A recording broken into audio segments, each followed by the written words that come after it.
Hello friend, मैं शिशिर Sharma 9+ year experience developer हूँ।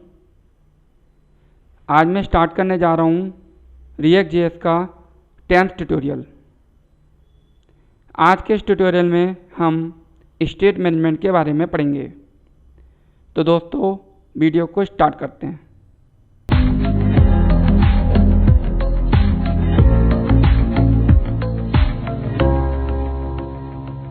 State management, react के अंदर स्टेट मैनेजमेंट का टॉपिक बहुत ज़्यादा इम्पोर्टेंट है। मतलब होता क्या है, रिएक्ट के अंदर जो वेबसाइट बनती है वो कंपोनेंट बेस्ड बनती है। कहने का मतलब है, रिएक्ट के अंदर जो आप वेबसाइट बनाते हैं उसके अंदर एक ही वेब पेज होता है, index.html बस, और कोई वेब पेजेस नहीं होता है। बाकी सारे कंपोनेंट होते हैं और वो सारे के सारे कंपोनेंट index.html पेज पे रेंडर करते हैं। तो हम लोग इसको स्टार्ट करने के लिए क्या करते हैं, सबसे पहले अपनी वेबसाइट को छोटे, मतलब वेबसाइट का मतलब है अपनी वेबसाइट के जो पेज को छोटे छोटे कंपोनेंट में तोड़ देते हैं। और कंपोनेंट तो आप जानते ही हैं, रिएक्ट में दो टाइप के कंपोनेंट होते हैं, एक फंक्शनल कंपोनेंट, एक क्लास कंपोनेंट। तो ये आपके ऊपर डिपेंड करता है कि आपको कब फंक्शनल कंपोनेंट बनाना है और कब क्लास कंपोनेंट बनाना है। कहने का मतलब है, जो वेब पेजेस होता है वो छोटे छोटे कंपोनेंट में हम उन्हें तोड़ देते हैं। अब उन कंपोनेंट के अंदर कुछ भी हो सकता है, जैसे हो सकता है एक कंपोनेंट के अंदर हेडर हो, एक के अंदर फुटर हो, एक के अंदर लेफ़्ट साइड हो, राइट साइड हो, या एक यूज़र रजिस्ट्रेशन का कंपोनेंट हो, या यूज़र का लॉगिन का कंपोनेंट हो, वो भी एक कंपोनेंट हुआ। तो होता क्या है, अब बात ये होती है उस कंपोनेंट के अंदर डेटा आएगा कैसे। ठीक है, तो कंपोनेंट के अंदर डाटा पहुंचाने के दो ही तरीके होते हैं, या तो आप प्रॉप्स के थ्रू हैंडल करिए या स्टेट के थ्रू कर लीजिए। बट प्रॉप्स में क्या होता है, प्रॉप्स होते हैं रीड ऑनली। तो जब पहली बार आप कंपोनेंट अपना कॉल करते हैं उसी टाइम आप अपनी प्रॉप्स की वैल्यू को भेज देते हैं और वो प्रॉप्स की वैल्यू आपके कंपोनेंट तक चली जाती हैं और आप उन कंपोनेंट के अंदर उन प्रॉप्स की वैल्यू को प्रिंट कर देते हैं। बट दोबारा उन वैल्यूज़ को अगर आप चेंज करना चाहें तो चेंज नहीं कर सकते हैं। चेंज करने की जब बात आती है तो बात आ जाती है स्टेट की। स्टेट मैनेजमेंट के थ्रू आप ये काम कर सकते हैं। तो जैसे मान लीजिए अभी मैं बात कर रहा था, जैसे यूज़र का रजिस्ट्रेशन फॉर्म है, सपोज मान लेते हैं उसमें ये फील्ड है 4, ईमेल, पासवर्ड, यूज़र का नाम हो गया या सिटी हो गया, ये 4 फील्ड्स हैं। हम ये चाहते हैं जब हम ये नेम, ईमेल, पासवर्ड, ये सारी फील्ड भर के सबमिट करें तो ये सारी फील्ड जो हैं, क्योंकि सबमिट करने के बाद आप क्या चाहेंगे, यूज़र ने रजिस्ट्रेशन फॉर्म सबमिट किया तो वो डेटाबेस में वैल्यू जाके सेव हो जानी चाहिए। अब डेटाबेस में वैल्यू सेव कराने का काम रिएक्ट का तो है नहीं, रिएक्ट के अंदर तो हम एपीआई कॉल करते हैं। तो जब हम यूज़र का रजिस्ट्रेशन करेंगे, रजिस्टर बटन पे यूज़र क्लिक करेगा तो वो जो वैल्यूज़ आप भरेंगे वो एपीआई तक पहुंचानी है। तो कैसे पहुंचाएंगे, स्टेट मैनेजमेंट का काम करेंगे। तो हम क्या करेंगे, 4 स्टेट वेरिएबल बना लेंगे उनके लिए, एक ईमेल के लिए, एक पासवर्ड के लिए और एक नेम के लिए, एक सिटी के लिए 4 स्टेट वेरिएबल बना देंगे। और जैसे ही यूज़र फॉर्म को सबमिट करेगा तो उन वैल्यूज़ को उन स्टेट वेरिएबल के अंदर सेव कर लेंगे और फिर जब हम एपीआई के अंदर पहुंचानी होंगी, स्टेट का मतलब आप ये समझिए कि आपने वेरिएबल्स के अंदर वैल्यू सेव कर ली है, क्योंकि वेरिएबल्स के थ्रू ही वैल्यू आपकी एपीआई तक जा सकती है। तो अब बात ये होती है स्टेट को इसको करना कैसे होता है। देखिए, फंक्शनल कंपोनेंट में अगर आप स्टेट मैनेजमेंट करेंगे तो उसका तरीका दूसरा होता है। वहाँ पे हुक का कॉन्सेप्ट होता है और ये हुक का कॉन्सेप्ट है, ये रिएक्ट 16.8 से स्टार्ट हुआ था। हुक का कॉन्सेप्ट उससे पहले नहीं होता था। मतलब सबसे पहले हम लोग स्टेट मैनेजमेंट जो करते थे वो क्लास कंपोनेंट के अंदर ही करते थे, फंक्शनल कंपोनेंट के अंदर स्टेट मैनेजमेंट पॉसिबल नहीं था। तो हम लोग क्लास का, लेकिन 16.8 रिएक्ट का जो वर्जन आया उसके बाद जो है हम लोग हुक की हेल्प से स्टेट मैनेजमेंट करने लगे। तो मैं तो आपको रिकमेंड करूँगा कि आप हुक का यूज़ करिए, फंक्शनल कंपोनेंट का यूज़ करिए, क्योंकि रिएक्ट भी बोलता है कि ज़्यादा से ज़्यादा फंक्शनल कंपोनेंट ही यूज़ करने चाहिए। पहले आज से मतलब 2-3 साल पहले जो लोग कोडिंग करते थे, 2 ढाई 3 साल पहले जो कोडिंग करते थे, उस समय वो फंक्शनल कंपोनेंट में स्टेट मैनेजमेंट नहीं करते थे क्योंकि हुक थे ही नहीं। तो सबसे पहले हम ऐसा करते हैं, फंक्शनल कंपोनेंट से स्टार्ट करते हैं। ये जैसा कि आप देख रहे हैं मेरे सामने, ये रिएक्ट का छोटा सा रिएक्ट कोड ओपन है और जो कि यहाँ पे रन भी हो रहा है। अब मैं ऐसा करता हूँ, देखता हूँ यहाँ मैंने कोई फॉर्म बना के रखा हुआ है। ये एक छोटा सा फॉर्म है। मैं क्या करता हूँ, इसको यहाँ इंपोर्ट कर लेता हूँ।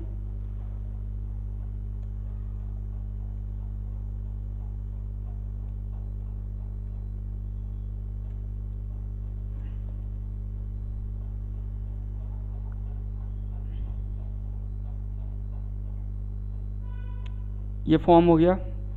इसको ऐसा करता हूँ, मैं एक प्रॉपर फॉर्म ही बना लेता हूँ।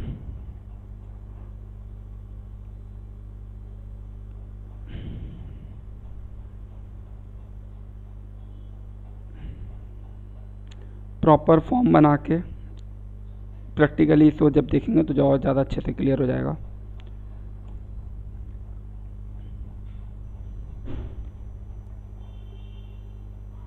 ईमेल हो गया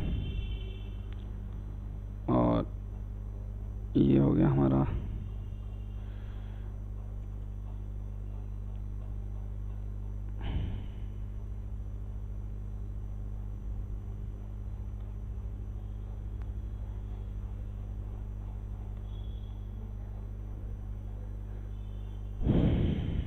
चलिए एक प्रॉपर एक यूज़र रजिस्ट्रेशन को फॉर्म बना लेता हूँ मैं। ठीक है, ये हो गया। तो एक फील्ड हो गई ईमेल, एक हो गई पासवर्ड और एक हो गया यूज़र का नेम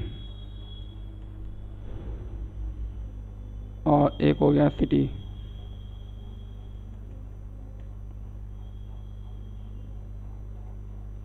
और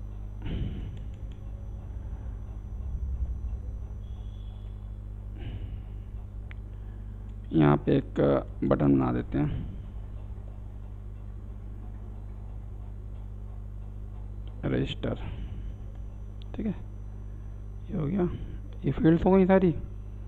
पासवर्ड के लिए पासवर्ड लिख देता हूँ, थोड़ा ठीक लगेगा।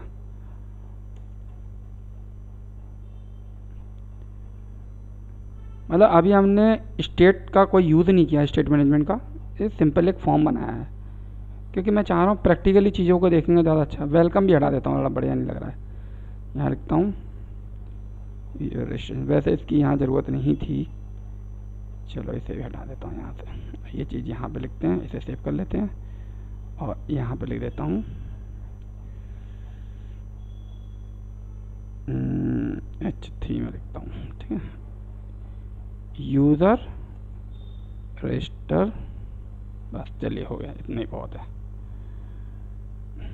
प्रॉपर एक यूज़र रजिस्ट्रेशन का एक फॉर्म बना दिया। अब हमें क्या करना है, मान लीजिए अगर हम इस फॉर्म को सबमिट करेंगे फील्ड डाल के और रजिस्टर पर क्लिक करेंगे, तो हम ये चाहते हैं ये हमारी सारी वैल्यू एपीआई में पहुंच जाए। मतलब इस आज के इस वीडियो में मैं आपको एपीआई से कनेक्टिविटी करना नहीं बता रहा हूँ, बस मैं आपको ये बताना चाह रहा हूँ अगर आप इस फॉर्म को भरते हो और आप चाहते हो रजिस्टर पर क्लिक करने में ये वैल्यू आपकी एपीआई के अंदर चली जाएँ, तो आपको स्टेट मैनेजमेंट के थ्रू ही ये काम कर सकते हो। मतलब पहले हम ये जो वैल्यू सेव करेंगे इनको हम अपने पहले वेरिएबल में स्टोर करेंगे यूजिंग स्टेट। तो वो कैसे करेंगे, ठीक है। अब हम अपने टॉपिक पे आते हैं। ये तो सिंपल अभी हमें फॉर्म बनाया था, अभी तक मैंने कुछ किया नहीं था।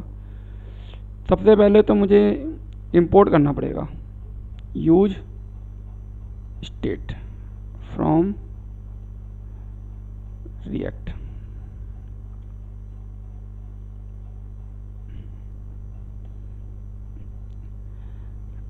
तो अब हम इसमें सबसे पहले क्या करना पड़ेगा, हुक का इस्तेमाल करना पड़ेगा। हुक असल में होते हैं बहुत सारे, मतलब अभी यूज स्टेट हुक का यूज़ कर रहे हैं हम। ठीक है, कांस्टेंट ले लेता हूँ और इसके अंदर मैं एक ले लेता हूँ नेम और एक ले लेता हूँ सेट नेम। अभी मैं आपको बताऊँगा ये क्यों लिख रहा हूँ ऐसे। और यहाँ लिखता हूँ यूज स्टेट। ये देखिए, मतलब मैंने आपके सामने कोड लिख दिया अभी समझाया नहीं, लेकिन अब मैं आपको बताता हूँ। एक्चुअली क्या है, यूज स्टेट जो है एक हुक है, मतलब इसे आप एज ए फंक्शन की तरह भी समझ सकते हैं। यूज स्टेट एक फंक्शन है, ठीक है। अब सपोज मैं ऐसा करता हूँ, इसमें मैं अपना नाम लिख देता हूँ सपोज। तो जब यूज स्टेट फंक्शन कॉल होगा तो ये क्या करेगा, एक एरे रिटर्न करेगा। हम लोग यहाँ पे क्या कर रहे हैं, डी स्ट्रक्चरिंग कर रहे हैं। मतलब जब यूज स्टेट फंक्शन कॉल हुआ तो उसके अंदर दो एरे की वैल्यू रिटर्न हुई। जो पहली वाली के लिए हम नाम क्या दे दिया, नेम, उसमें आपकी वैल्यू पहुंच गई। और जो सेट नेम क्या है, वो एक फंक्शन है। मतलब नेम को अगर आप प्रिंट कराओगे तब तो आपको वैल्यू मिल जाएगी शिशिर, और सेट नेम एक फंक्शन मिलेगा जिससे आप इस नेम वाला जो वेरिएबल है इसकी वैल्यू आप चेंज कर सकते हैं, ठीक है। अब मैं ऐसा करता हूँ, इसको कहीं प्रिंट करा के देखता हूँ, ठीक है। नेम इज, अच्छा, name is assign but never used, ठीक है। मैं ऐसा करता हूँ, इसको कंसोल करके प्रिंट कर लेता हूँ यहाँ पे, ठीक है। कंसोल डॉट लॉग नेम,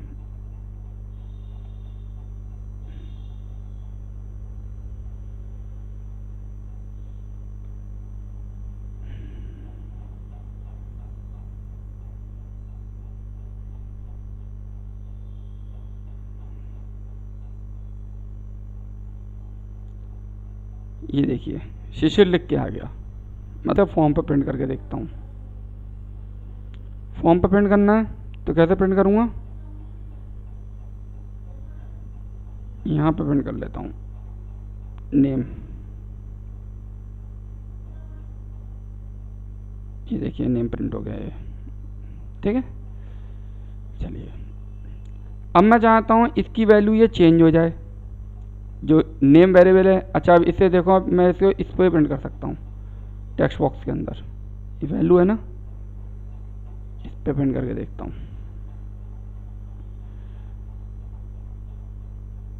देखो टेक्स्ट बॉक्स के अंदर वैल्यू प्रिंट हो गई, देखो इसके अंदर वैल्यू आ गई अभी, ठीक है। अब मैं चाहता हूँ कि इसकी वैल्यू चेंज हो जाए ऑन चेंज पे, ठीक है। मैं यहाँ करता हूँ, एक बनाता हूँ ऑन चेंज,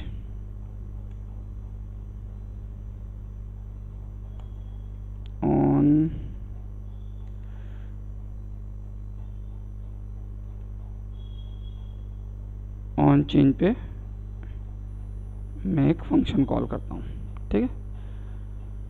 और फंक्शन का नाम लिख देता हूँ हैंडल चेंज, ठीक है। यहीं पे एक फंक्शन बना लेता हूँ छोटा सा, हैंडल, अच्छा चलो हैंडल लिखता हूँ, HANDL, हैंडल, हैंडल चेंज।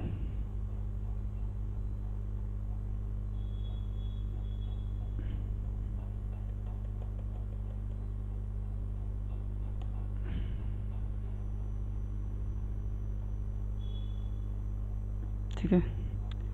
अब इसके अंदर आप क्या कॉल कर लीजिए, set name function, set name function call कर लीजिए। और इसके अंदर इसकी वैल्यू मैं कर देता हूँ सपोज दीपक।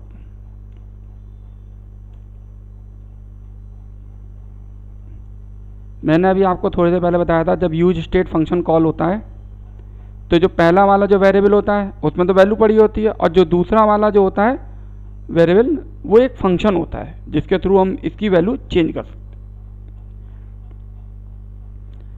तो जब हम चेंज करेंगे तो ये वैल्यू चेंज हो जाएगी, ठीक है। अब देखते हैं,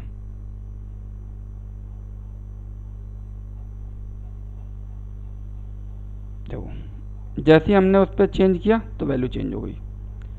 यही काम आप सबमिट पे भी कर सकते थे। चलो इसे ना सबमिट पे कर देता हूँ, ऑन चेंज पे ठीक नहीं लग रहा है, यहाँ पे ऑन क्लिक कर देता हूँ। ऑन क्लिक किया, हैंडल सबमिट कर देता हूँ, ठीक है। ये प्रैक्टिकली जो है ऐसे होना चाहिए।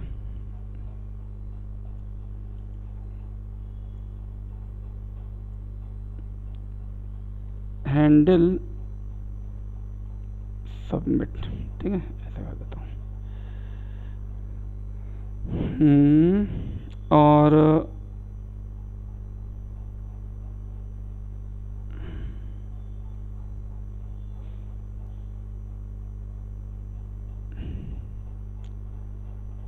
यहाँ पे मैं ऐसा करता हूँ, कुछ भी नहीं करता हूँ, इसे हटा ही देता हूँ। और जब मैं सबमिट करूँगा तो इसकी वैल्यू मैं प्रिंट करता हूँ, ठीक है। चलिए अभी console.log में कर लेता हूँ मैं, ठीक है। console.log में करता हूँ, इसकी वैल्यू कर देता हूँ नेम प्रिंट। कहने का मतलब जब हैंडल चेंज फंक्शन कॉल होगा, कब कॉल होगा, जब आप इस टेक्स्ट बॉक्स के अंदर कुछ चेंजेस करेंगे तो हैंडल चेंज फंक्शन कॉल होगा, और हैंडल चेंज फंक्शन क्या करेगा, ये दीपक वैल्यू डाल देगा और सबमिट पे ये वैल्यू प्रिंट कर देगा।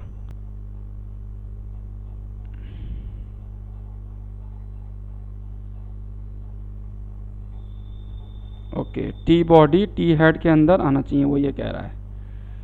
तो मैं ऐसा करता हूँ, इससे कर देता हूँ टी बॉडी कर देता हूँ, ऐसे टी बॉडी, और इसको यहाँ से, वो एरर जो है मुझे अच्छा नहीं लग रहा है, इसलिए मैं उसको ऐसे कर देता हूँ।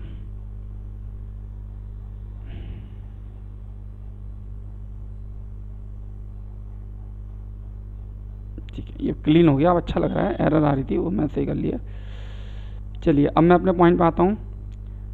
तो कहने का मतलब है ये ईमेल वाला हमारा टेक्स्ट बॉक्स है, जैसे ही हम ऑन चेंज करेंगे, मतलब इस टेक्स्ट बॉक्स के अंदर कुछ भी चेंज करेंगे तो हैंडल चेंज फंक्शन हमारा कॉल होगा, ठीक है। और हैंडल चेंज फंक्शन कहाँ बना हुआ है, यहाँ बना हुआ है। और हैंडल चेंज फंक्शन के अंदर क्या हो रहा है, एक सेट नेम फंक्शन कॉल हो रहा है। सेट नेम क्या है, एक फंक्शन है जो कि हमें किसने दिया था, यूज स्टेट ने हमें दिया था, और उसके अंदर आप क्या डाल रहे हो, दीपक डाल रहे हो। तो जैसे ही आपने चेंज किया, हैंडल चेंज फंक्शन कॉल हुआ, उसने इस फंक्शन के थ्रू दीपक कर दिया, किस में पहुंच गया, दीपक इसमें पहुंच गया, ठीक है। और जब हम बटन को सबमिट करेंगे तो ये हैंडल सबमिट फंक्शन कॉल होगा और ये नेम दीपक प्रिंट करेगा, ठीक है। तो अब मैं इसको देखता हूँ, रजिस्टर किया। अब मैं ऐसा करता हूँ, इसमें कुछ चेंज कर देता हूँ। चेंज करने में वैल्यू उसकी चेंज हो जाएगी, तो कुछ भी लिखो, इससे कोई फर्क नहीं पड़ता।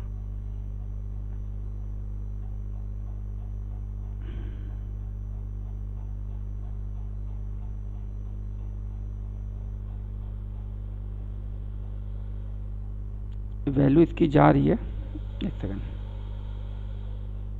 ये रिफ़्रेश हो जा रहा है, ठीक है। तो ये रिफ़्रेश ना हो तो यहाँ पे हमारे पास एक तरीका होता है, ई डॉट, इसके अंदर लिख दो ई। ये मैंने आपको इससे पहले वाले वीडियो में बताया था। जब भी कोई इवेंट कॉल होती है तो बाय डिफ़ॉल्ट एक ये हमें देता है रिएक्ट प्रीवेंट डिफ़ॉल्ट लिखते हैं हम, प्रीवेंट डिफ़ॉल्ट, DEFAULT डिफ़ॉल्ट।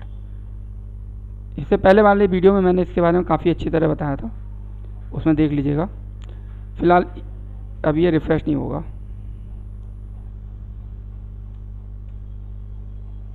मैंने लिखा कुछ इसके अंदर, मतलब इसमें आप लिखने की बात नहीं है, कुछ भी चेंज करोगे तो उसके अंदर दीपक पहुंच जाएगा। अब देखता हूँ, देखो दीपक आ गया। अच्छा, अब मैं ऐसा करता हूँ, ऐसे करता हूँ, फिर क्लिक करता हूँ तो क्या आएगा, शिशिर आया। लेकिन जैसे ही मैंने इसके अंदर कुछ चेंज कर दिया, मतलब कुछ भी प्रेस कर दिया, अब करूँगा तो दीपक आना चाहिए, देखिए दीपक आ गया, ठीक है। तो यहाँ पर क्या हो रहा था, console.log में, अब इसका फ्लो अच्छे से समझ लीजिए। पहली स्टार्टिंग से ही बता देता हूँ पूरा। रजिस्टर पे क्लिक किया, शिशिर प्रिंट हुआ। क्यों प्रिंट हुआ, क्योंकि जब पहली बार ये कंपोनेंट हमारा लोड हुआ था तो हमने शिशिर जो है इस नेम वेरिएबल के अंदर शिशिर था, इसलिए उसने शिशिर लिखा। लेकिन अब मैं क्या कर रहा हूँ, मैंने इसके अंदर कर दिया मान लीजिए P, ठीक है। तो जैसे ही P किया तो ये क्या हुआ, हैंडल चेंज फंक्शन कॉल हुआ और इसके अंदर पहुँच गया दीपक। अब मैं दोबारा जब रजिस्टर क्लिक करूँगा तो हमें दीपक मिल रहा है। ठीक है, एक तो ये चीज़ थी। अब थोड़ा सा आगे चलते हैं। अब हम करते क्या हैं, मैं ये चाहता हूँ जो मैं वैल्यू यहाँ लिखूँ वो वैल्यू आनी चाहिए। ठीक है, वो भी आ सकती है। उसके लिए क्या करना पड़ेगा, मतलब अब हमें क्या करना है, जो हम यहाँ पे वैल्यू लिखेंगे, जैसे मैंने लिखा राजेश, कुछ भी लिखा और रजिस्टर पे क्लिक करूँगा, वो वैल्यू हमें प्रिंट करनी है। ठीक है, तो क्या करेंगे, हम यहाँ से करते हैं, यहाँ पे करेंगे ई वाला इवेंट मिल जाएगा हमारे लिए। हम करते हैं E dot target dot value, ये करेंगे। ये देखिए, अब जो आप इसमें टाइप करोगे वो मिलेगा। इसे मैं रिफ्रेश कर लेता हूँ। मैंने इसके लिए अंदर टाइप कर दिया, कुछ भी लिख कर देता हूँ, सुनील लिख देता हूँ, सपोज सुनील कुमार, और रजिस्टर पे क्लिक करूँगा। ये देखिए सुनील कुमार प्रिंट हुआ। अब मैंने इस पर क्लिक किया, राजेश लिखा, राजेश शर्मा लिखा, ये देखिए राजेश शर्मा प्रिंट हुआ। मतलब जो हमें इसमें लिख रहा हूँ वो चीज़ प्रिंट हो रही है। ठीक है, तो ये समझ में आया। तो ये वाली बात तो मैं इससे पहले वाले वीडियो में पहले ही बता चुका था। ये ई जो है, अब देखो हैंडल चेंज है, ये फंक्शन है, वो आप कहाँ से कॉल कर रहे हो, ऑन चेंज पे कॉल कर रहे हो, और यहाँ से तो आप कोई पैरामीटर भी पास नहीं कर रहे हो। ठीक है, तो होता क्या है, जब ये ऑन चेंज इवेंट कॉल होती है तो बाय डिफ़ॉल्ट हमें ये ई मिलता है। ठीक है, मतलब बाय डिफ़ॉल्ट हमें ये इवेंट ऑब्जेक्ट मिलता है। इससे पहले वाले वीडियो में मैंने आपको इसको डिबग करके भी दिखाया था। तो इवेंट ऑब्जेक्ट मिल गया, उसके अंदर टारगेट डॉट वैल्यू इसकी प्रॉपर्टी होती है, उसके थ्रू हम इसकी वैल्यू पिक कर लेते हैं। ठीक है, इसको हम एक थोड़ा दूसरे तरीके से भी कर सकते हैं। यहाँ पे ऐसे भी कर सकते हैं, एक और तरीका है उसका, ऐसे कर सकते हो डायरेक्ट। ठीक है, कौन सा मेथड था, सेट नेम,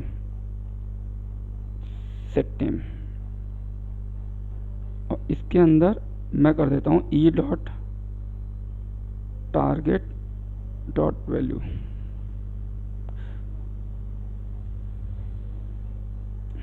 VALUE मिल गई। ठीक है, ये हो गया मेरा। अब देखो ये, अब ये हैंडल चेंज तो फंक्शन है नहीं, मैंने तो हटा दिया है, इसको हटा देता हूँ।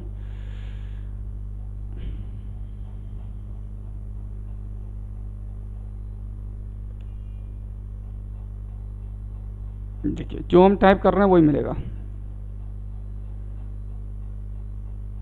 ठीक है, लेकिन अब हम इसको प्रॉपर फॉर्म की तरह बना लेते हैं।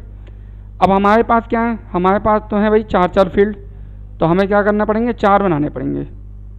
ठीक है, और इसको ऐसा करता हूँ, इनिशियली इसे ब्लैंक कर देता हूँ। ब्लैंक भी कर सकते हैं, नल भी डाल सकते हैं। ठीक है, ब्लैंक कर दिया, और मैं इसको बनाता हूँ 4 बनाता हूँ, 2 3 4। तो यहाँ पे करता हूँ ईमेल,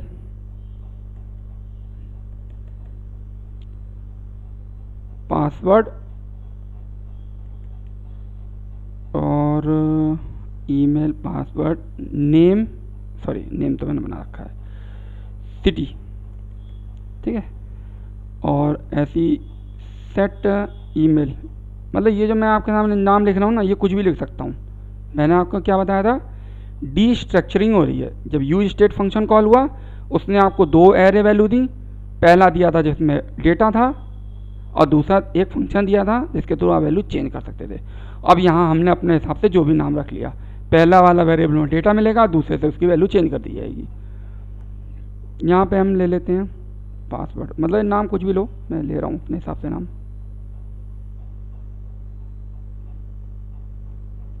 सिटी। हो गया सिंपल, मैंने 4 ले लिए, और मैं अब ऐसा करता हूँ, इन सबको यहाँ इसी को कॉपी कर लेता हूँ, जब जल्दी हो जाएगा। कॉपी किया,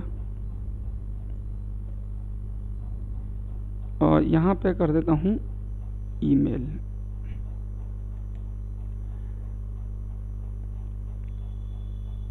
यहाँ पे करूँगा ईमेल के बाद पासवर्ड, और यहाँ पे करता हूँ नेम। तो ये सही है,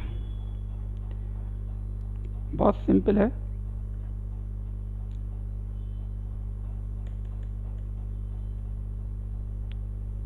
सिटी,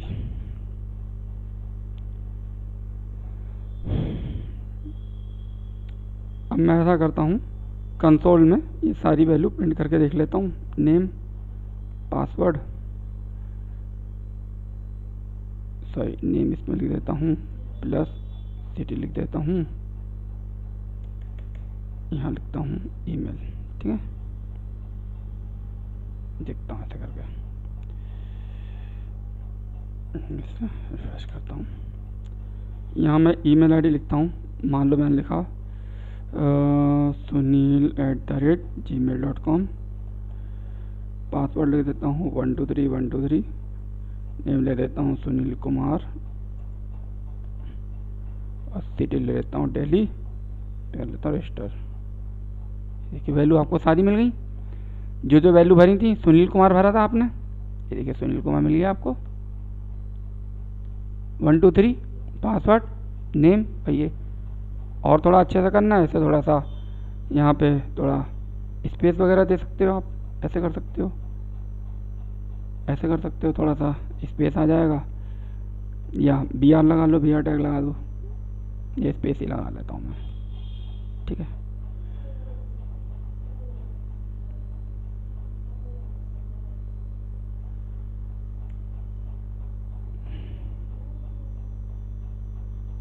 ठीक है।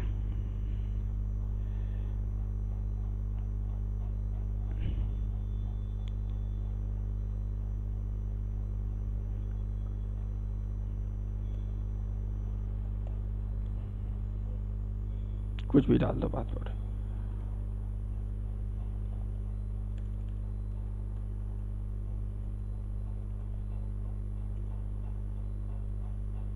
ये देखिए मैं थोड़ा सा बीच में स्पेस डाल दिया, इसलिए थोड़ा अलग अलग हो गई वैल्यू।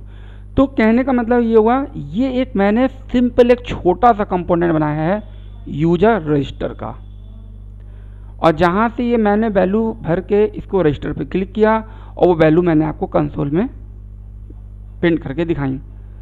अब यहाँ पर जाके हमको क्या करना पड़ता है, यहाँ पे हमको एक API कॉल करनी पड़ती है, जो कि मैं अभी बताने नहीं जा रहा हूँ इस वीडियो में।